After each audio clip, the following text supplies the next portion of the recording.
Bismillahirrahmanirrahim. Assalamualaikum warahmatullahi wabarakatuh. Perkenalkan, nama saya Ririn Ikanesila, NIM C1K 018050 dari Program Studi Budidaya Perairan, Jurusan Perikanan dan Ilmu Kelautan, Fakultas Pertanian, Universitas Mataram.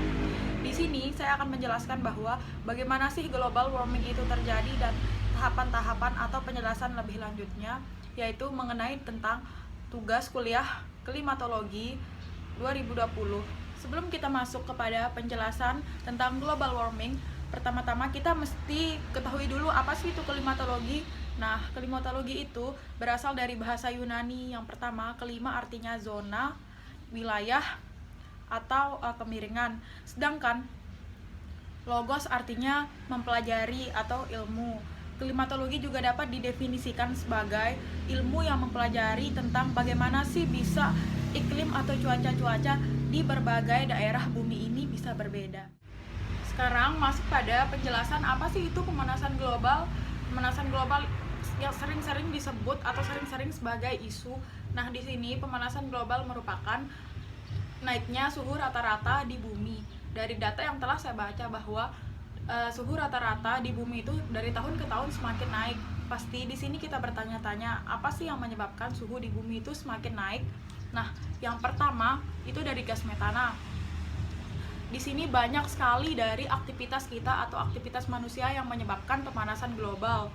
Yang pertama itu ketika kita menggunakan kendaraan bermotor, gas dari kendaraan bermotor tersebut akan menyebabkan atau akan memicu dari pemanasan global. Nah, yang kedua itu dari industri, dari sisa-sisa industri dari pabrik. Nah, di situ akan memunculkan atau menghasilkan gas metana, di mana gas metana yang memicu dari pemanasan global tersebut. Selain itu juga dapat dari perkebunan, peternakan atau pertanian. Mengapa? Karena di sini gas metana dari sisa-sisa bahan organik yang tidak selesai atau kekurangan bakteri untuk diuraikan akan menimbulkan gas metana dan akan memicu juga efek pemanasan global. Nah, selanjutnya itu juga dari konsep rumah yang modern. Mengapa seperti itu? Kan di sini kan konsep rumah yang modern sekarang itu banyak memanfaatkan kaca. Nah, cahaya yang masuk ke bumi itu akan dipantulkan kembali sehingga menyebabkan efek global warming atau pemanasan global. Selanjutnya itu dari efek rumah kaca juga. Di sini sebenarnya ada manfaatnya, tetapi jika berlebihan itu akan menimbulkan pemanasan global. Selanjutnya juga dari gas karbon dioksida. Nah, di sini gas karbon dioksida itu contohnya jika kita menggunakan lebih banyak listrik, maka sebenarnya itu sangat tidak berpengaruh. Tapi kalau kita semakin banyak menggunakan listrik, di sini kita akan menyumbangkan gas karbon dioksida. Gas karbon dioksida juga rentan memicu adanya pemanasan global atau global warming.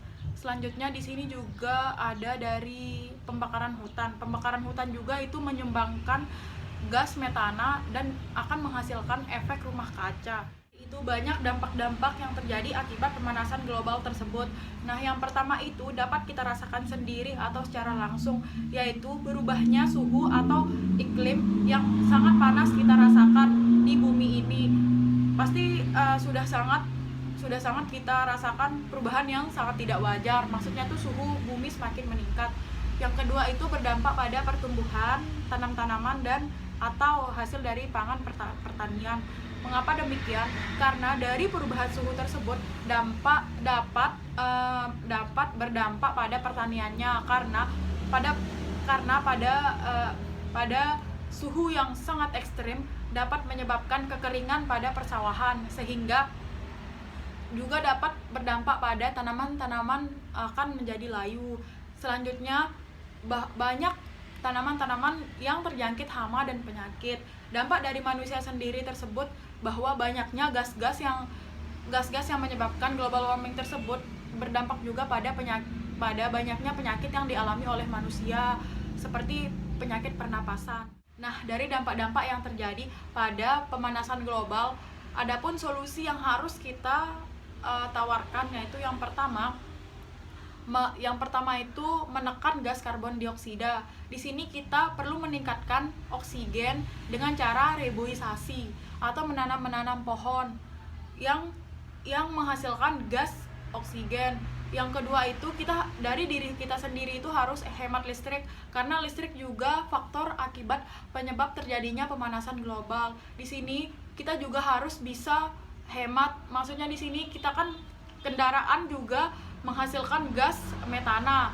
Nah, maka dari itu kita perlu menekan atau menekan di sini maksudnya itu kita perlu berhemat atau menggunakan sepeda. Jika sangat-sangat tidak darurat kita gunakan, maka bisa kita gunakan jalan kaki atau sepeda. Hitung-hitung juga olahraga. Solusi dari saya yang mungkin lebih efektif karena dari beberapa kutipan atau jurnal ilmiah yang saya baca berhubungan dengan mata kuliah atau jurusan perikanan atau program studi budidaya perairan di sini, yaitu dengan cara menanam pohon mangrove. Karena di sini pohon mangrove sangat berpotensi atau sangat banyak menyumbangkan oksigen daripada pohon yang ada di daratan. Mengapa demikian? Dari jurnal ilmiah yang telah saya baca yaitu bahwa pohon mangrove dapat menyumbangkan oksigen dengan perbandingan 1:5 yang ada dibandingkan dengan yang ada pohon di daratan. Nah, di sini satu pohon mangrove itu dapat menyumbangkan oksigen untuk 2 orang.